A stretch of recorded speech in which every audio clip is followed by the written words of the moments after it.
तीसरा नंबर महापंचायत 3 सितंबर को बुला रहे हैं, तो उसके बारे में और अभी योजनाओं के बारे में आपको ये तीसरा साथ संबोधित करेंगे प्रेस वार्ता। सितंबर को जयपुर में ब्राह्मण महासमागम का आयोजन किया जा रहा है और ब्राह्मण संगम का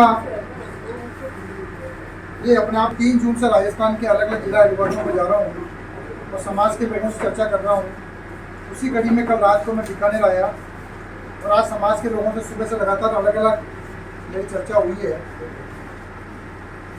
देखिए, राजस्थान में लगभग 90 लाख ब्राह्मण समाज की आबादी है,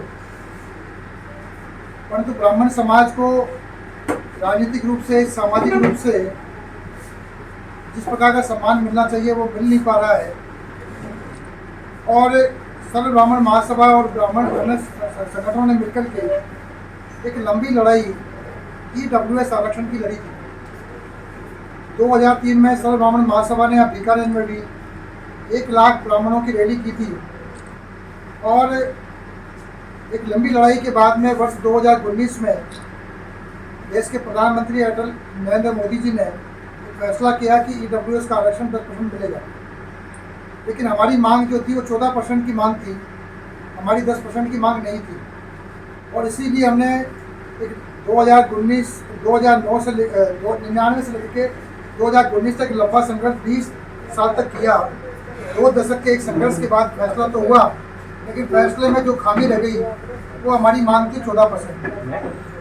दूसरी बात कि इस आरक्षण में जो बहुत सारी शर्तें लगाई हुई हैं उससे लोगों को सर्टिफिकेट बनाने वाली समस्या आ जाए, तो उसकी आर्थिक की जो विसंगतियाँ हैं वो दूर हो, ये हमारी दूसरी मांग है। तीसरी हमारी मांग ये है कि आज होता ही है कि किसी बच्ची को सर्टिफिकेट बनाना है अपना, तो उसके पिता की आय और पति की आय दोनों को जोड़ते हैं, क्योंकि ये गलत है। या तो पति की आय को जोड़ा जाए या पिता की आय को जोड़ा जाए। जब बच्ची की शादी हो गई, पढ़ाई हो गई, वो तो उसके पति की आय के अलावा दूसरी कोई इसकी आय का साधन नहीं है, तो उसकी पति की आय को जोड़ा जाए। राजस्थान में सभी समाजों के विश्वविद्यालय बने हुए हैं।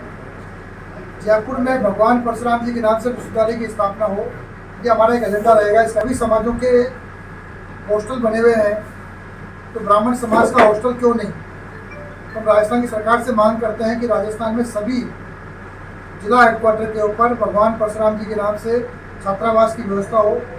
आप जिस प्रकार से इंग्लिश माध्यम के स्कूल खोल रहे हैं, उसी प्रकार से गुरुकुल की स्थापना भी राजस्थान सरकार करे, तो सनातन धर्म का प्रचार होगा। ज्योतिष, कर्मकांड, वास्तु का विज्ञान जो चला आ रहा है वो आगे बढ़ेगा। तो ये हमारी एक चौथी 5वीं डिमांड है। साथ ही राजस्थान में आज अपन राजनीतिक रूप से बात करें तो SC राजनीतिक आरक्षण पे हमको मिलना चाहिए, जिससे हमारे समाज के लोग सरपंच, पंच, प्रधान, वार्ड मेंबर बन पाए। मैं पिछले ये मेरा 19वां जिला है, आज 18 जिलों में देख के आया हूँ, तो मुश्किल से 10-5 जगह मुझे सरपंच, पंच मिले। तो समाज को आगे बढ़ने का अवसर कैसे मिले, उसके लिए राजनीतिक आरक्षण हमको चाहिए, ये हमारी डिमांड है। सरकार से हम ये आग्रह करते हैं कि जो जनरल की सीटें हैं उन पर जनरल को टिकट मिले और दोनों पार्टियां कम से कम 35-35 टिकट ब्राह्मण समाज को दे। आज वर्तमान में, एक ज़माने में राजस्थान में 65 विधायक ब्राह्मणों के हुआ करते थे, आज सिर्फ विधायक 17-18 विधायक लगे। तो हम राजस्थान की 120 सीटों, आज मैं बात करूं बीकानेर की, तो इस पूरे डिवीजन के अंदर कम से कम 10 सीटें ब्राह्मणों को मिलनी चाहिए। मिलती कितनी? 2 ही मिलती है, एक ही है, एक ही मिल रही है, एक सीट। तो एक सीट मिलती, तो ब्राह्मण समाज को एक धारा में लाने के लिए जरूरी है कि उनको राजनीतिक रूप से भी आरक्षण का लाभ मिले। ये सब बातें मैं आपके सामने इसलिए रख रहा हूँ कि 3 तारीख को संगम में, तो यहाँ लाखों की तादाद में ब्राह्मण होंगे। मेरा मानना है कि देश के इतिहास की किसी भी सामाजिक संगठन की सबसे बड़ी रैली होने जा रही है। अब तक 1000 बसों की व्यवस्था मेरे पास 18 जिलों में हो चुकी है। मुझे आइडिया है कि इस बार राजस्थान के सारे पोलिंग बूथ से, हमारा लक्ष्य रखा गया है कि राजस्थान के 51,000 पोलिंग बूथ हैं, हर पोलिंग बूथ से 5 से 10 आदमी कार्यक्रम में सम्मिलित किया जाएगा।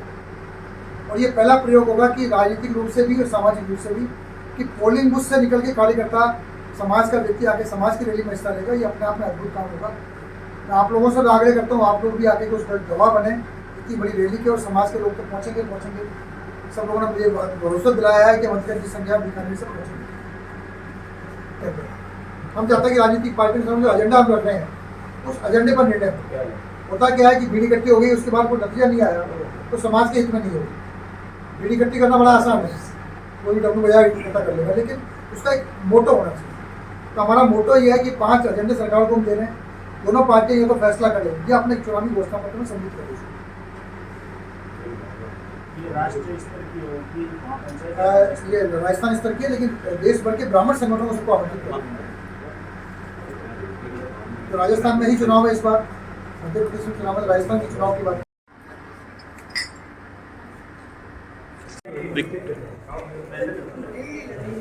खींच ले मायने खींच ले।